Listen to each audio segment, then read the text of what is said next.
who had a meeting with us. So what's happening is that other language teachers are also teaching Bhagavad Gita in their Bhakti Vrikshas, right? So what's happening that when those, I'm just gonna mute everyone. So when those devotees are going for advanced classes in Kannada, Hindi, English, and the teacher is trying to teach them Bhagavad Gita over there, some of them are answering the teacher that we know this already. We don't need to learn it again and again. We know this already. So they are basically not coming for the level 2, 3 classes.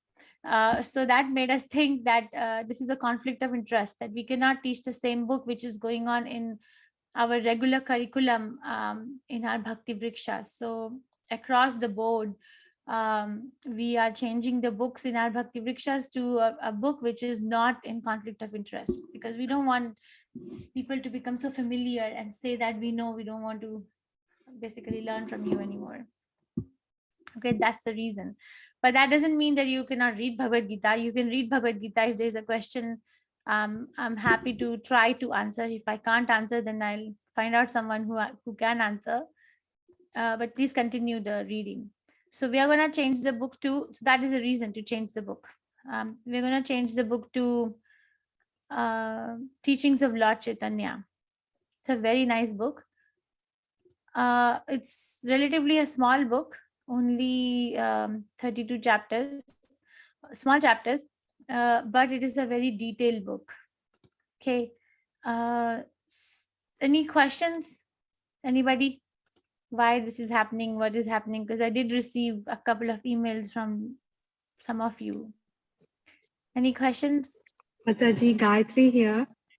Yes, Mataji, this has been the first experience of Bhagavad Gita as it is for me. Okay, so I personally, is there any other way that we can continue the class? At your convenience, at any time, we'll be ready to come and we'll attend it any time, even if it's midnight. We'll get up and come. We want to hear it from you.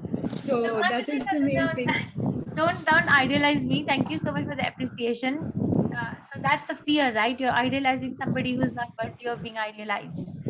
So I don't think everybody will agree with me, because this is the first time we are listening Bhagavad Gita, and many of us have been hearing it from you, and we have that comfort level of asking questions and everything from you. So we would be very glad, at least, once a month, we will go at that speed also. It will be very comfortable for all of us. Is it okay? I agree with her, Mataji. Yes, Mataji. Did I hear Sudha Mataji's voice? Yes. Haribol, Mataji. I mean, trust me, we are missing this class. We really missing the Bhagavad Gita class. Yeah, me too. But you see, people have disrespected our teachers in the class, saying that they already know, they've already learned it from someone else in Bhakti Vriksha, so they don't want to come to level 2 class. They don't want to do assignment because they think that they know. So that's not how our institute runs. But yes, okay, can I think about it? Can I talk to Prabhu? Please, Mataji, please. If there's any way. Mataji, one request, Mataji. Once in a week, we want to have satsang with you, Mataji. The main thing is we want to have a satsang with you, Mataji. Any topic we can discuss, Mataji. One topic pertaining to Krishna, Mataji. This is my request. I don't know how about others. Hare Krishna, Mataji. Hare Krishna. I know we are comfortable with each other because it's been a long time of association. Not a long, but a relatively long time than other teachers. But don't try to, and this is my request to each one of you, don't try to idealize someone, because then that will be broken. It will be broken. I am not an ideal for anyone, not even for my own self. Okay, I can inspire you in some way, learn that inspiration and move on. Just move on. Just go to some senior devotee and learn until you reach your Siksha Guru and Diksha Guru. Okay. But thank you. I will get back on it. Start. Your phone is ringing, Smita Mataji. Mataji, can I speak? Yes, Mataji. Mataji, can I speak? Go ahead, Mataji, then we can start the class. Yes. Mataji, can you hear me? Yes. Yes. Yes. Yeah, I am also associated with you only because of Gita for last 1 year. And I am every day at 4:30, I do one round of mala just because of you. But somehow I am only studying Gita at present. Only book I am studying is Gita in Hindi, Marathi, English, all the languages possible. And I am learning Gita by heart in this year with Gita Parivar. Only thing, those who are interested in Gita only, there is one Nashik gentleman of ISKCON who is teaching 9th chapter at present in Hindi. So see, that is also conflict of Because he was interest. my Sanskrit teacher, I am learning 9th chapter at present. It is every Friday. Okay. Thank you, Mataji. Okay, so let's start. With that, Of Lord Chaitanya. It's a very thank you, Mataji, Smita Mataji. It's a very nice book. This is a book in which Chaitanya Mahaprabhu teaches a lot of detailed elements of bhakti, but it is full of nectar. You know, I'll share with you. In 2016, I went to ISKCON Silicon Valley to learn their book distribution. They are number one in the world, book distribution. And interestingly, that temple has no temple devotees. They're all like devotees living in their own houses like we are, but they are so unified in their mission to serve Prabhupada that actually they are number one in the world to distribute Prabhupada's books in the Silicon Valley and San Francisco area. So I was flying there from East Coast to West Coast, and it was like a long flight, maybe 8 hours or so. And I read the whole book in the flight on my way back and coming back. So in that, I read the whole book, and it was so nice. It was very nice, honestly. That was the second time I read. This will be the third time. So let's start by praying at the lotus feet of Chaitanya Mahaprabhu that we are actually able to finish this book from page to page with success only by the mercy of Chaitanya Mahaprabhu. Okay, so please, some of you raise hands who would like to take turns to read. We will start with introduction. It's a big introduction. We will see what we can finish today. Neha Mataji, please go ahead. Keep your hands raised, please, everyone. Do you all have this book? Hare Krishna. Do you have all this? Do you all have this book? Soft copy or hard copy or in some way? Yes, Mataji. Yes. Okay. Yes, Mataji. Hare Krishna. Okay. Yeah. Okay. Try to get where's my hard copy? Maybe it's in another room. So I'll try to share the soft copy with all of you. Go ahead, Neha Mataji. Introduction. You can unmute yourself, Neha Mataji. She not able to unmute. Okay, I'll go. Go ahead.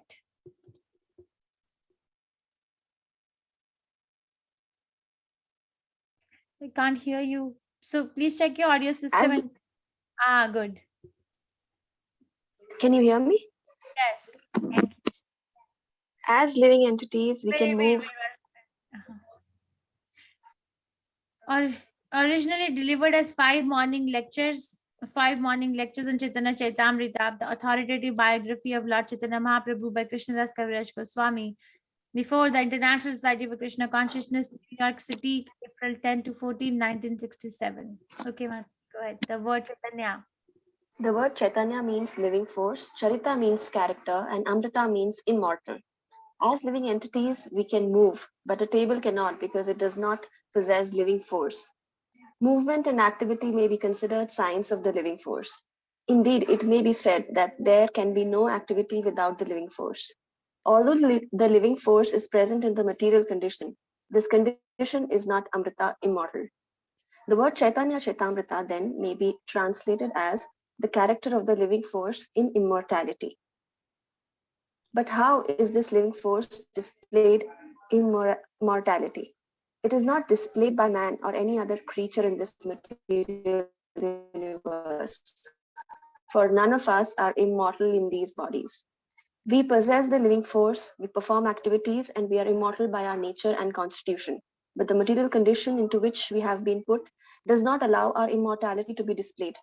It is stated in the Katha Upanishad that eternality and the living force are characteristics of both ourselves and God. Although this is true in that both God and ourselves are immortal living beings, there is a difference. As living entities, we perform many activities, but we have a tendency to fall down into material nature. God has no such tendency. Being all-powerful, he never comes under the control of material nature. Indeed, material nature is but one display of his inconceivable energies. 1 second, And- Mataji. Please continue reading, but just 1 second. I want to say that Chaitanya Charit Amrita. So the character of a living force in immortality. This is a very powerful definition that what is the character of a soul when it is really in an immortal situation. Right now, the soul is immortal, right? Bhagavad Gita says that many times. The soul is immortal. But right now, it is in a condition where it appears that we are dying, where it appears that I'm going to get another body, I'm going to get this change, and then there's going to be again a cycle of birth and death again.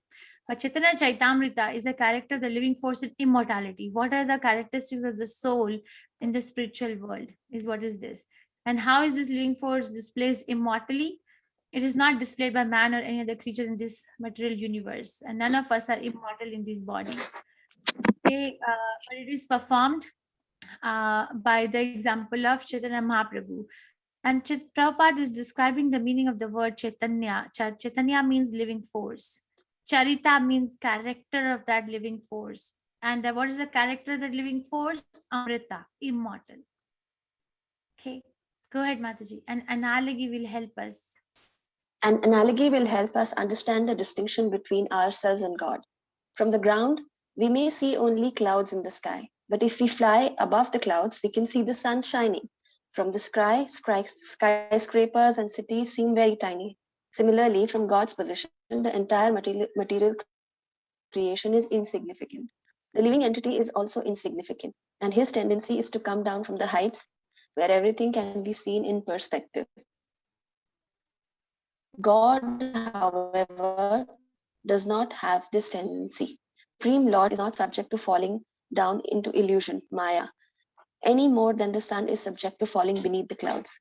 Impersonalists, philosophers, Mayavadis maintain that because we fall under the control of Maya, when we come into this material world, God must also fall under Maya's control. This is the fallacy of their philosophy. Lord Chaitanya Mahaprabhu should therefore not be considered one of us. He is Krishna himself, the supreme living entity, and as such, he never comes under the cloud of Maya. Even his higher devotees never fall into the clutches of Maya.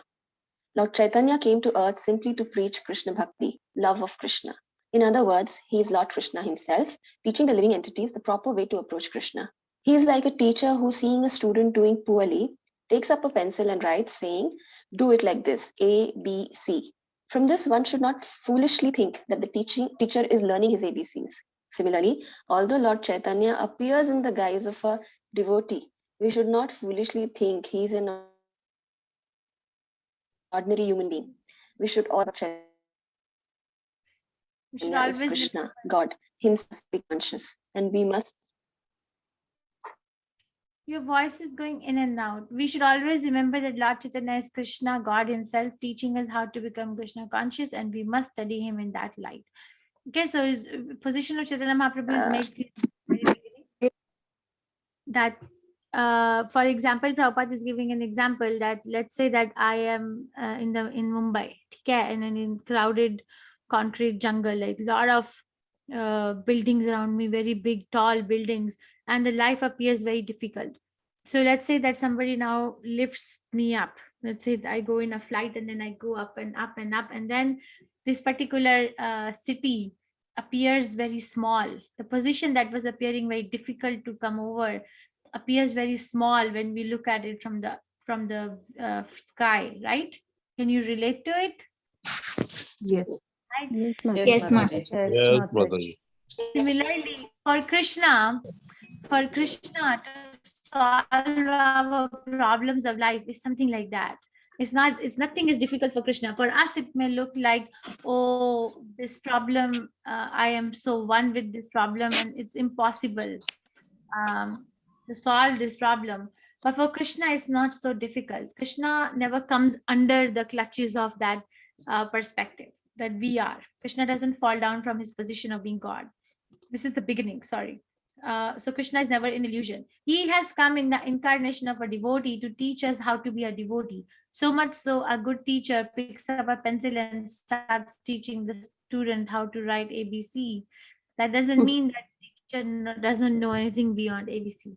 Teacher may have master's degree already or a PhD degree already, but it's God. Even if he comes down to the level of a devotee, he still maintains his status quo as God. Okay, so we should not be foolish to understand that I and God are still same. Rekha Mataji in Bhagavad Gita 18.66. Okay. Hare Krishna. In the Bhagavad Gita 18.66, Lord Krishna says, "Give up all your nonsense and surrender to me. I will protect you." We say, "Oh, surrender, but I have so many responsibilities." And Maya illusion says to us, "Don't do it, or you will be out of my clutches. Just stay in my clutches and I'll kick you." It is a fact that we are constantly being kicked by Maya, just as the male are sex. Similarly, cats and dogs are always fighting and whining when they have sex. Even an elephant in the jungle is caught by the use of a trained she elephant who leads him into a pit. We should learn by observing these tricks of nature. Maya has many ways to entrap us, and her strongest shackle is the female. Of course, in actuality, we are neither male nor female, for these designations refer only to the outer dress, the body. We are all actually Krishna's servants. But in conditioned life, we are shackled by iron chains in the form of beautiful women.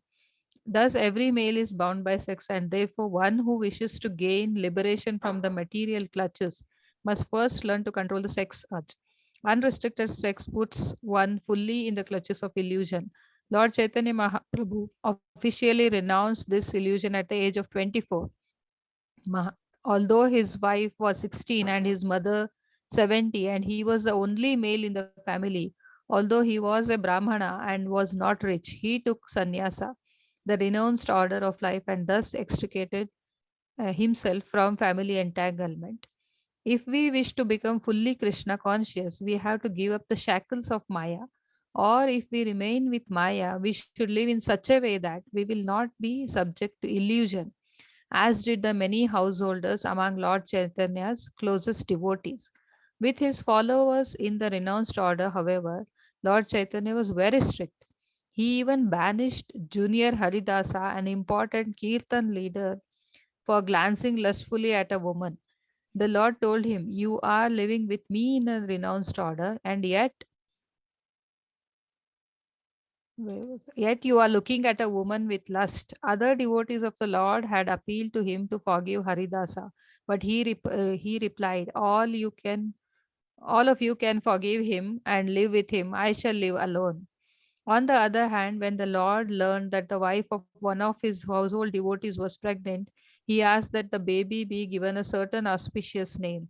So while the Lord approved of householders having regulated sex, he was like a thunderbolt with those in the renounced order who tried to cheat by the method knowing as drinking water underwater while bathing on a fast day. In other words, he tolerated no hypocrisy among his followers.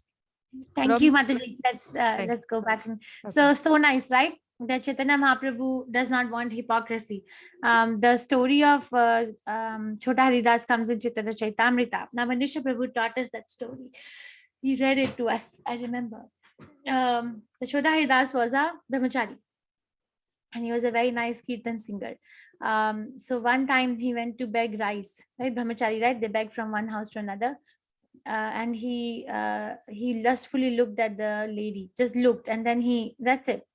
And Chaitanya Mahaprabhu is Krishna himself. So even though he was not personally with him at that time, he knew that Chotaridas did that. And when that rice was cooked and Chaitanya Mahaprabhu was offered, Chaitanya Mahaprabhu asked, who cooked this rice? So the person, the devotee said, Chota Haridas. Oh, ask him not to see me again ever.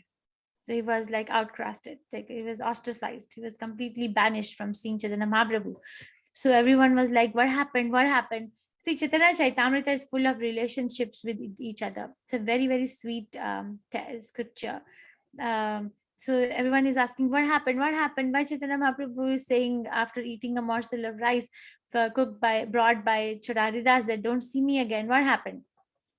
They don't don't ask. Just ask him not to see me.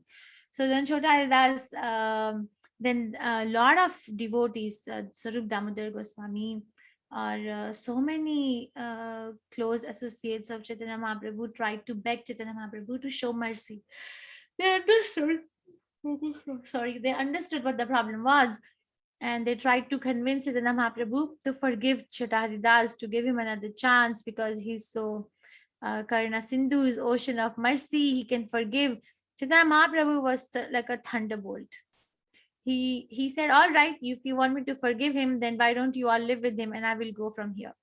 So when Chaitanya Mahaprabhu said that he will leave everyone so that they all can live with Haridas Thakur or Chota Haridas, not Haridas Thakur, Chota Haridas, then everyone stopped begging Chaitanya Mahaprabhu because no one wanted him to leave.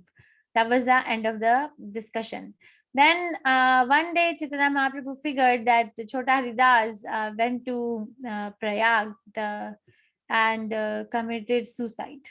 Okay, and then Chaitanya Mahaprabhu, then he would come to Chaitanya Mahaprabhu and sing the Kirtan, and Chaitanya Mahaprabhu would relish. So these are the internal pastimes of Chaitanya Mahaprabhu and Chota Haridas. But one day, to show his external thing, he asked his devotees, so many days passed, you did not talk about this Chota Haridas, so where is he? Chaitanya Mahaprabhu asked. So the devotees told him that, because you banished him, you couldn't see him, so he committed suicide. He gave up his life. Chaitanya Mahaprabhu said, oh, that is very nice. You see, he said, that is very nice. We know that committing suicide is sin, but in this situation, Chaitanya Mahaprabhu approved it. That yes, you are a hypocrite. You cannot be a hypocrite. As Prabhupada is giving example that somebody is fasting nirjala without water, but then they go and go in the river to take bath, and then they drink water, and then they say, actually, I wasn't drinking water, I was bathing, but the water got into my mouth. So that's hypocrisy. Not recommended. On the other hand, when there was this Grahastha couple and the wife was pregnant, so Chaitanya Mahaprabhu was very pleased and he told that you name your child like this and like this. So he approved the pregnancy in a Grahastha, but no hypocrisy is allowed in a Brahmachari or any other ashram.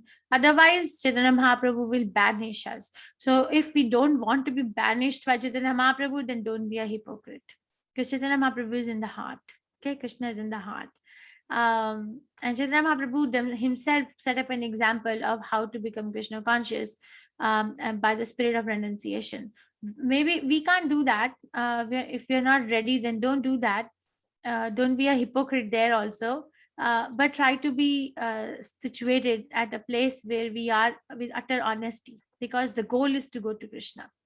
And I did the 3 p.m. class today, and when Mataji asked me a question, that when we go to college and when we live life in general, there's so much of hypocrisy, right? There's so much of a competition. So when I try, and then I become like them. When I'm competing with those people at work or when or in family or society, there's always a competition that how can I be better than someone else?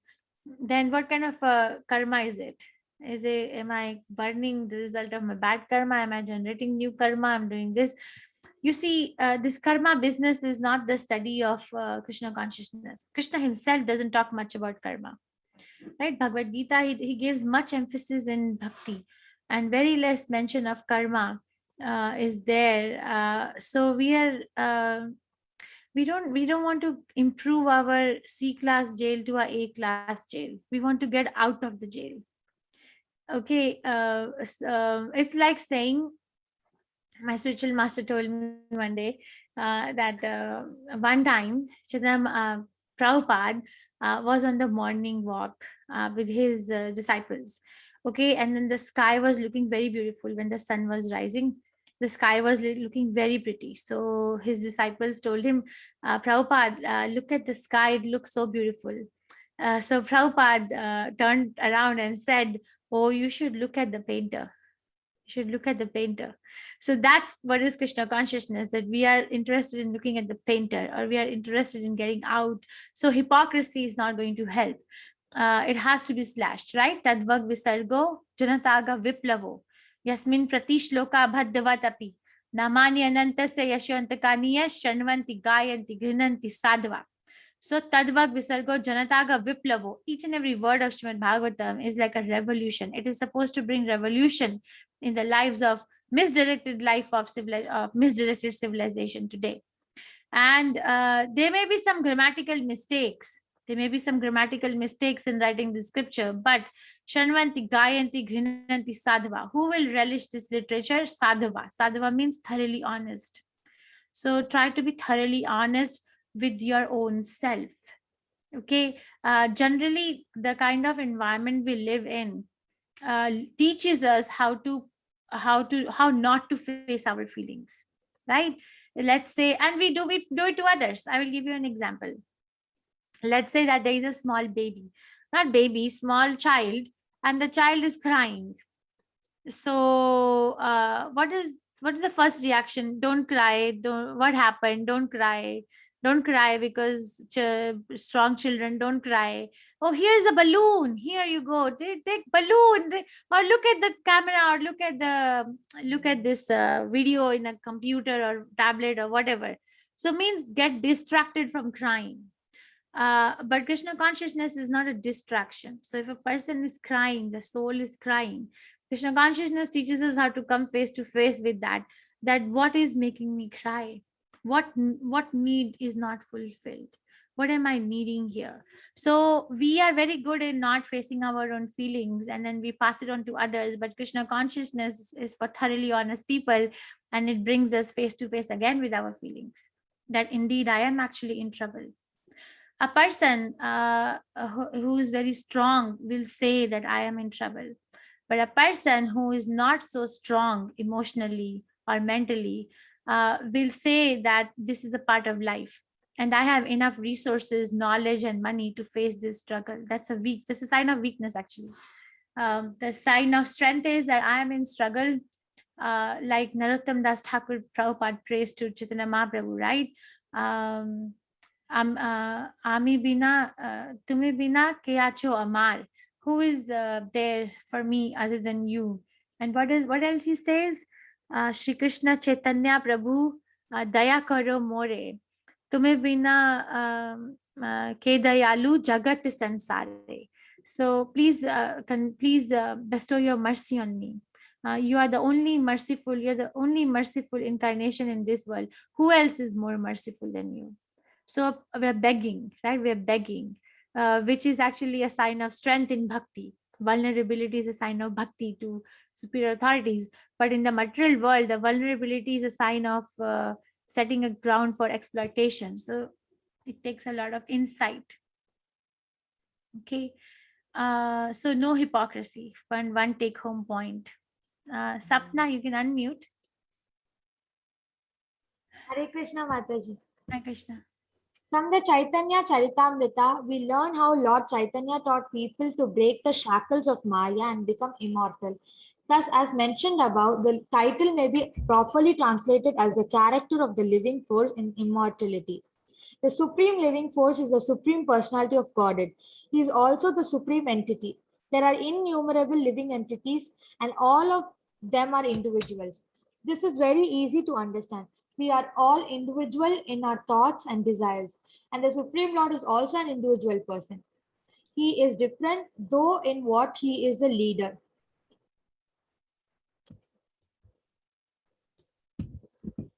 In that he is the leader, the one whom no one can excel. Among the minute living entities, one being can excel another in one capacity or another. Like each of these living entities, the Lord is an individual, but he is different in that he is a supreme individual.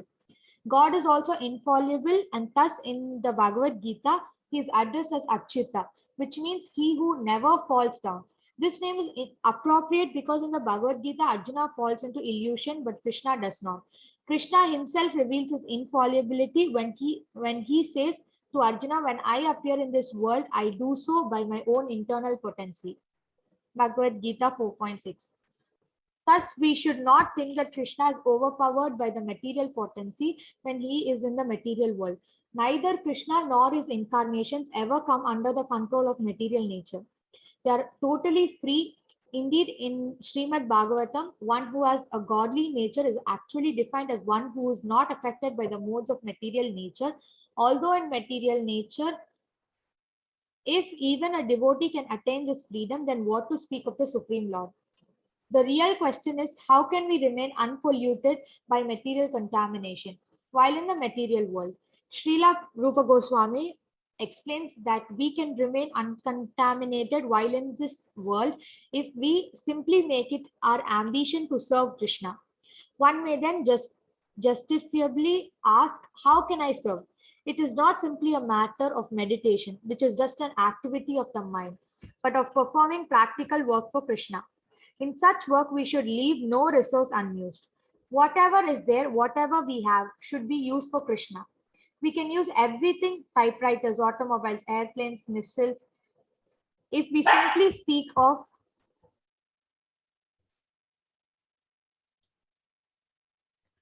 to people about Krishna consciousness, we are also rendering service. Krishna consciousness, we are also rendering service. If our mind, senses, speech, money, and energies are thus engaged in the service of Krishna, then we are no longer in material nature. By virtue of spiritual consciousness or Krishna consciousness, we transcend the platform of material nature. It is a fact that Krishna, his expansions, and his devotees, that is, those who work for him, are not in material nature, although people with a poor fund of knowledge think that they are. Okay, thank you, Sapna. Let's you can read maybe 2 more paragraphs, but let's just go back a little bit. Okay, so we understood that hypocrisy is not going to do any good, at least to my own self, and Krishna consciousness is going to teach me. That is why chanting Hare Krishna is difficult. It's going to teach me how to come face to face with my own inabilities or with my own insufficiencies in rendering devotional service to Krishna. But I'm going to do it anyway because I have full faith in Chaitanya Mahaprabhu. So we understood the meaning of the word Chaitanya Charitamrita, the character of living force in immortality, and understood that that Krishna remains Krishna, and we can never become one with Krishna. We have the same quality as Krishna, but we have a tendency to forget that quality. But Krishna, who is also an individual person, remains the leader. Okay, what is that verse? Anayor Aniyam Mahato Mahiyam. So he is bigger than the biggest and smaller than the smallest. Because Krishna never leaves his position as God ever, Krishna is also called as Achyuta. What is that verse in first chapter that Arjun says to Krishna? Senayor Ubhayor Madhe Ratho Sthapito Me Achyuta. He addresses Krishna as Achyuta there. That even though Krishna is acting as a chariot driver for Arjun, he does not really become like a driver. You know, if you have a driver who's driving you, that means they're dependent on you to pay them, right? And they're dependent on that money to run their family from this job. So, but Krishna does not depend or does not fall down, even though he's driving the chariot of Arjun. So that's why Arjun is very mindful of it, very aware. That's why he is addressing Krishna as Achyuta. Please bring my chariot in the midst of both the armies, O Achyuta, which means who never falls down. But Arjun was put in illusion. Krishna was never in illusion. And Krishna reveals his infallibility when he says that I come in this world by my own internal potency. Right? Janma karma cha me divyam yojanati tatvataha. Tatva deham punarjanma neti mam etis o tu konteya. So my appearance and disappearance is divyam, transcendental. I am forced. We are forced to appear. I am forced to die. Right? I am forced to grow old. I am forced to change my body because the material laws are so strict. But we take it as natural swing of life, but it is not natural. It is enforced. Now die. Now grow old. Now get sick. Now suffer from the diseases of mind, body, and this. But Krishna is completely aloof from all those things. Okay, and because Krishna is like that, so whoever goes to Krishna with the to render pure devotional service also becomes like that. Prabhupada gives example of electricity. Let's say that there is a source of electricity, and a object gets electrified with that, and then that object, because now it has the same power as electricity, can also transmit that to something else, right? And that's how the transformers work. If you study how is this electricity coming to our house, then the main source of origin of the electricity, electrical power, is sent to transformers, and then from the transformers it is sent to the local poles, and from the poles there is wiring. So basically they're touching the main source of electricity, and then they become like that. Or sixth canto Srimad Bhagavatam gives the example of an iron rod. The iron rod, when it is in touch with the fire, it becomes fire. It has fiery qualities, right? It doesn't remain as an iron rod anymore. It will have heat, it will have a capacity to burn, and it may have light also.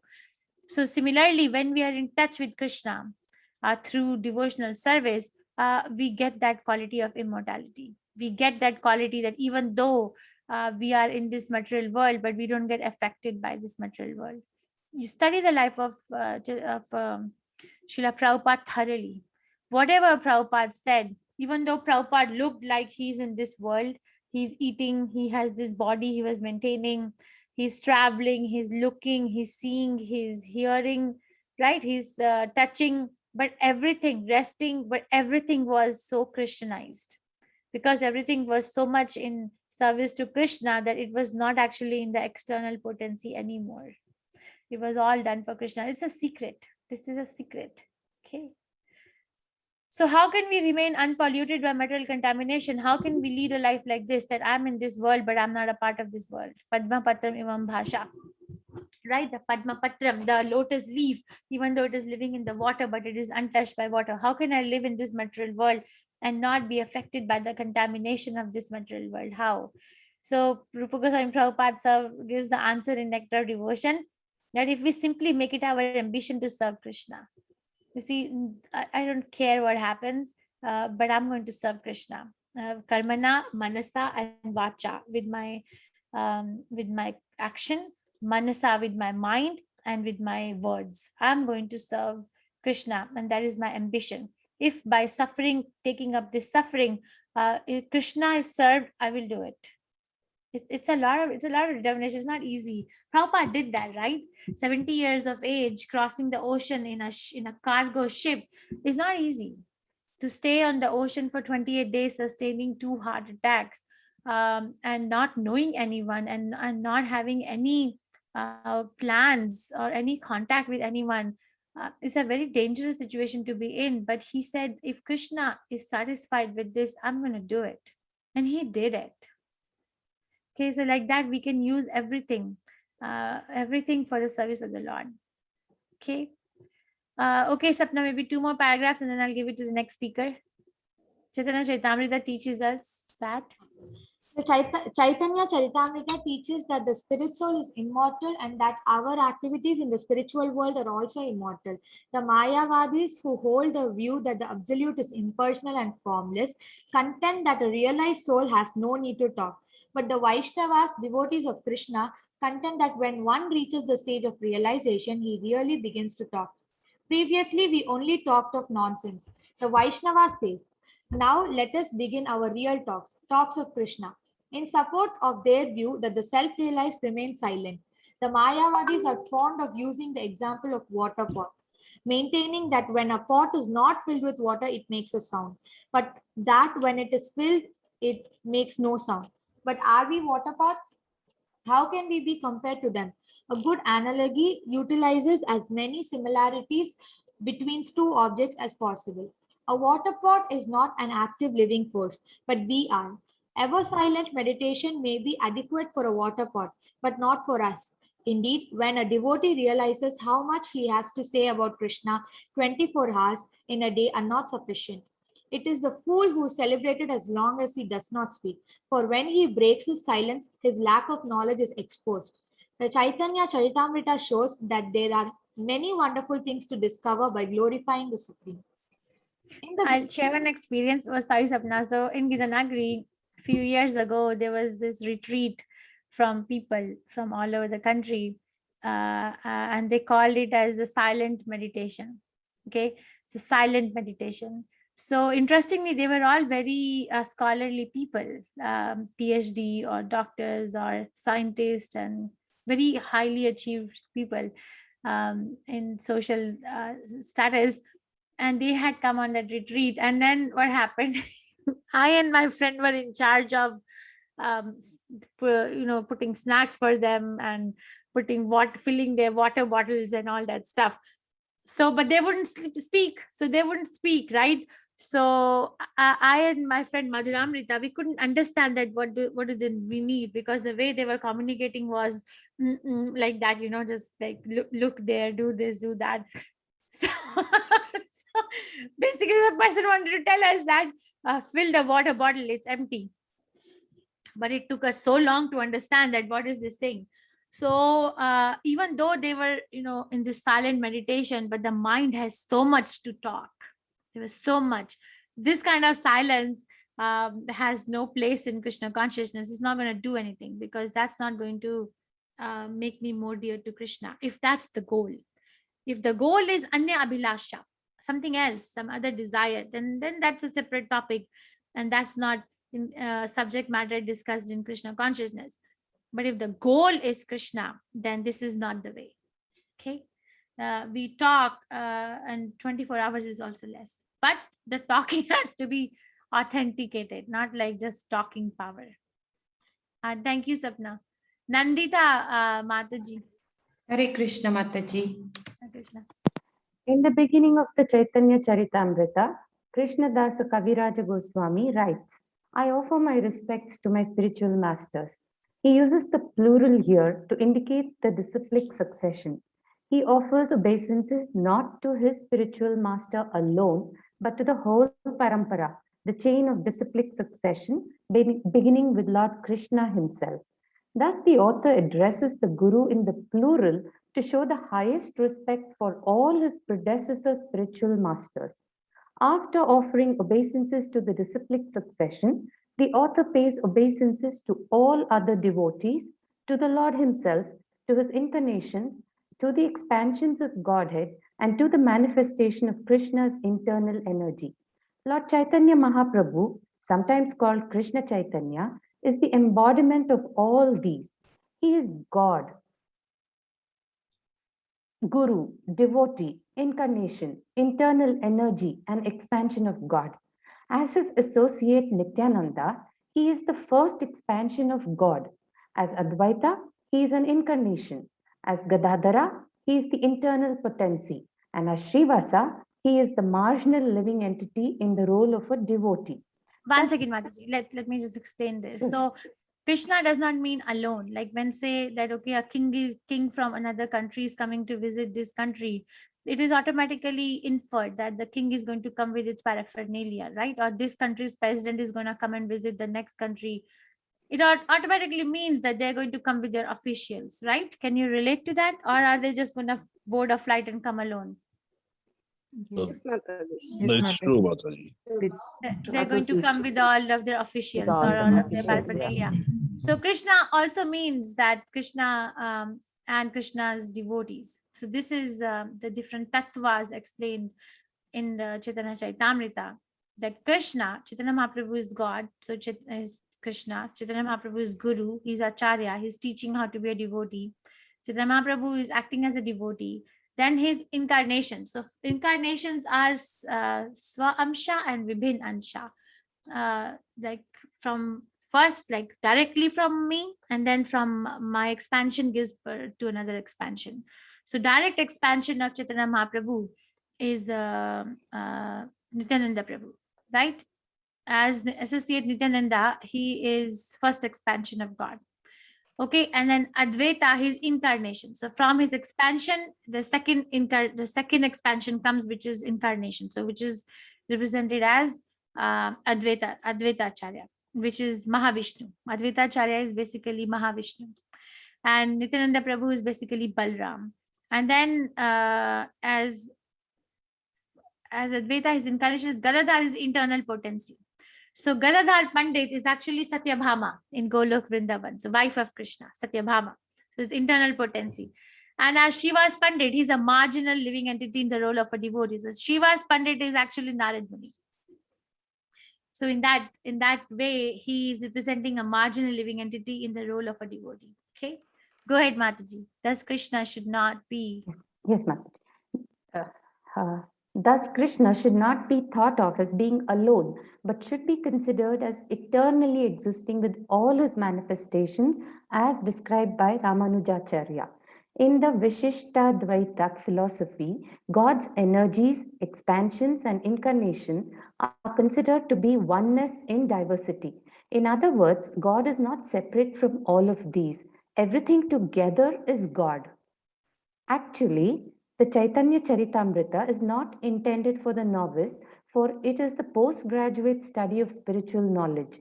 Ideally, one begins with the Bhagavad Gita and advances through Srimad Bhagavatam to the Chaitanya Charitamrita.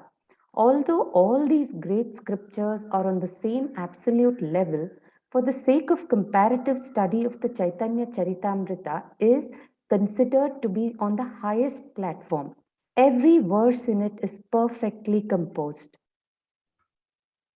In the second verse of the Chaitanya Charitamrita, the author offers his obeisances to Lord Chaitanya and Lord Nityananda. He compares them to the sun and the moon because they dissipate the darkness of the material world.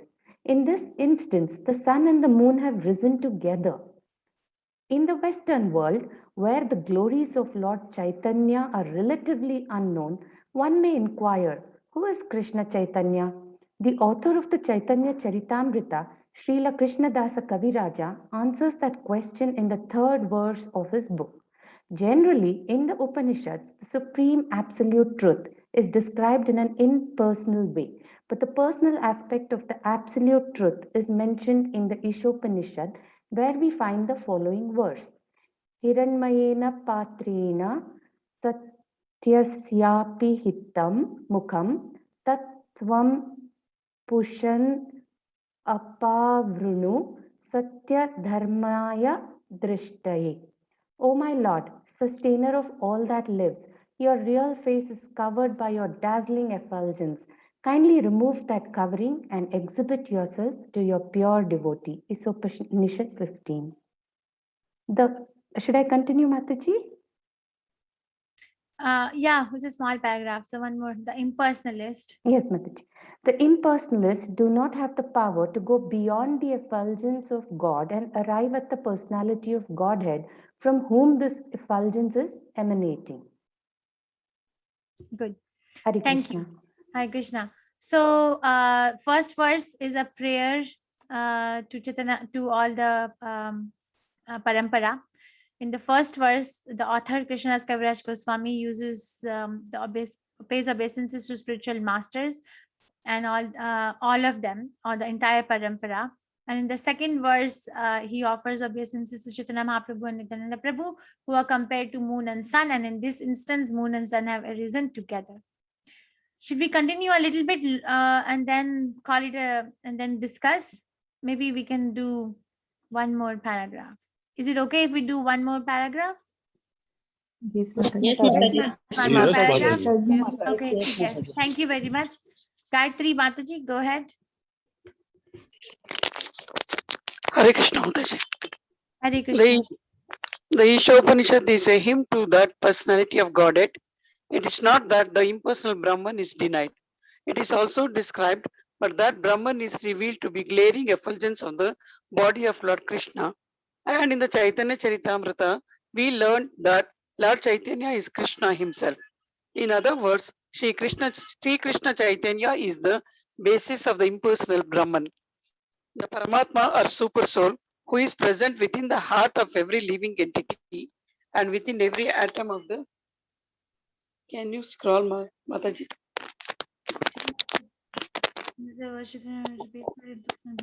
Okay, the Paramatma or Super Soul. Paramatma or Super Soul, who is present within the heart of everyone and within Every atom of the universe is but the partial representation of the Lord Chaitanya. Therefore, Sri Krishna Chaitanya, being the basis of both Brahman and the all-pervading Paramatma as well, is the Supreme Personality of Godhead. As such, he is full in six opulences: wealth, fame, strength, beauty, knowledge, and renunciation.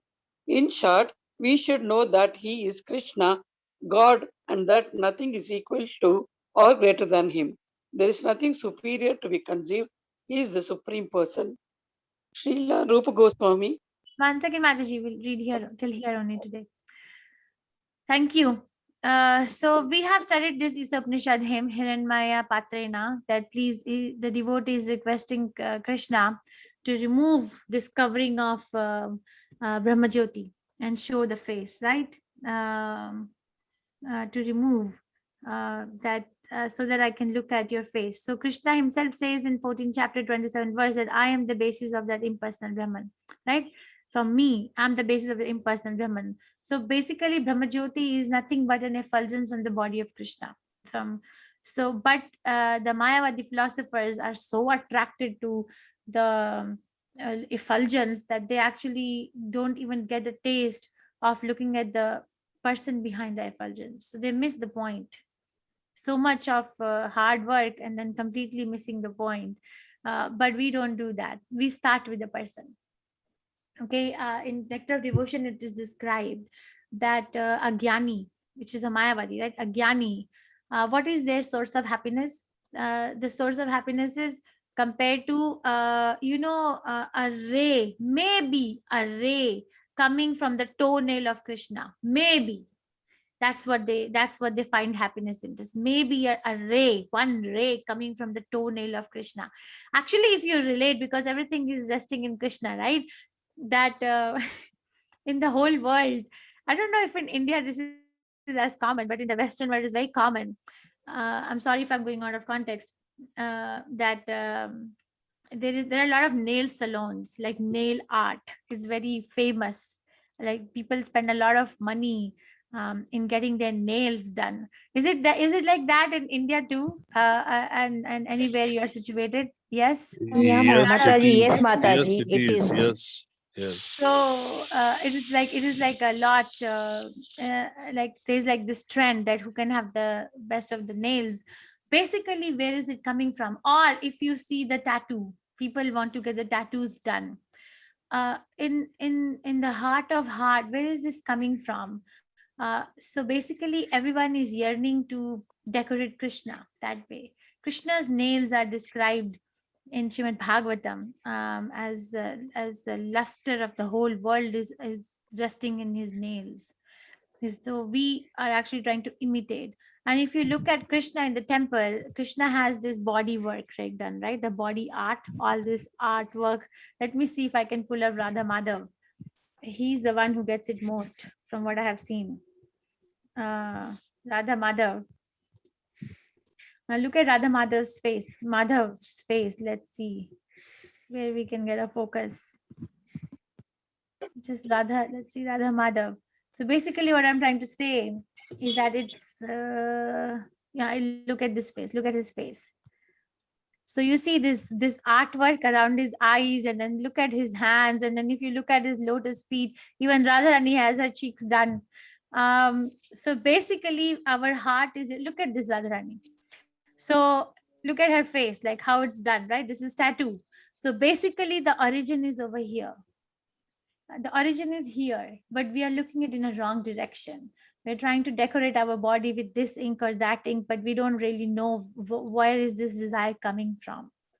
Once my friend, I think I might have told all of you, my friend and I were shopping at a cloth store to get some clothes to stitch dress for the deities, Radha Damodar in Midanagiri. Okay, so we were going from one aisle to another aisle to look for the material, and my daughter was with me. Isha was little young at that time, and she saw that, okay, there are some dresses, cloths which mommy can buy and stitch me like a princess attire. So my friend Paijata, she looked at it and she said, you see, they're all yearning to decorate the deity in the temple. They're trying to decorate this body, that body, do this designing, that designing, but they're not getting satisfied, because the real yearning is to get in the altar and decorate the deity. So that's where the whole satisfaction is, basically. That just get to that real platform. Don't go here, there, everywhere. I think I told one story explaining this point. Once I read in a book called Nonviolent Communication that there was this person who was in the middle of the night was digging under the street lamp on the middle of the road. You know, the two parts of the road are divided by a area, and then there are street lamps and some earth around it, and sometimes there's some vegetation. This person was digging and digging and digging, and then the police car was on petrol. So the policeman pulled over and asked that, what are you doing? Why are you digging in the middle of the night in the street? Person said, oh, I'm looking for my house keys. I lost my house keys. He said, where is your house? Because this is like middle of the road. Where is your house? Said, oh, my house is about 100 feet away. So the policeman asked, so are you sure that you really lost your house keys over here where you're digging? So the person answered, I don't think so, but because there is a light here, so I'm looking here, and near my house is very dark. So I thought I should look somewhere. So we are leading our life like that we know, Punha Punha Charvita Charvananam, we know that this is actually not going to give me eternal pleasure. It is known. But we don't know any better. So isi ko hi kha lete hain jo khaya hai. Right? Punha Punha Charvita Charvananam. Again, chew the chewed. Get it? But that's not what Krishna consciousness is. Krishna Chaitanya Mahaprabhu is the basis of that Brahman, and Chaitanya Mahaprabhu is also the basis for Sri Daksha Vishnu. The Paramatma in the heart is also a plenary expansion. Okay, and Chaitanya Mahaprabhu is completely full with all the 6 opulences. That is by his Krishna Chaitanya, or the Supreme Personality of Godhead. Somebody has to remember that this is where we have to start. Namo Mahavadanyaya. Okay, we can have some discussion now. Discussion, reflection, realization, something you say. Sapna, if you want, you can stop the recording now, please.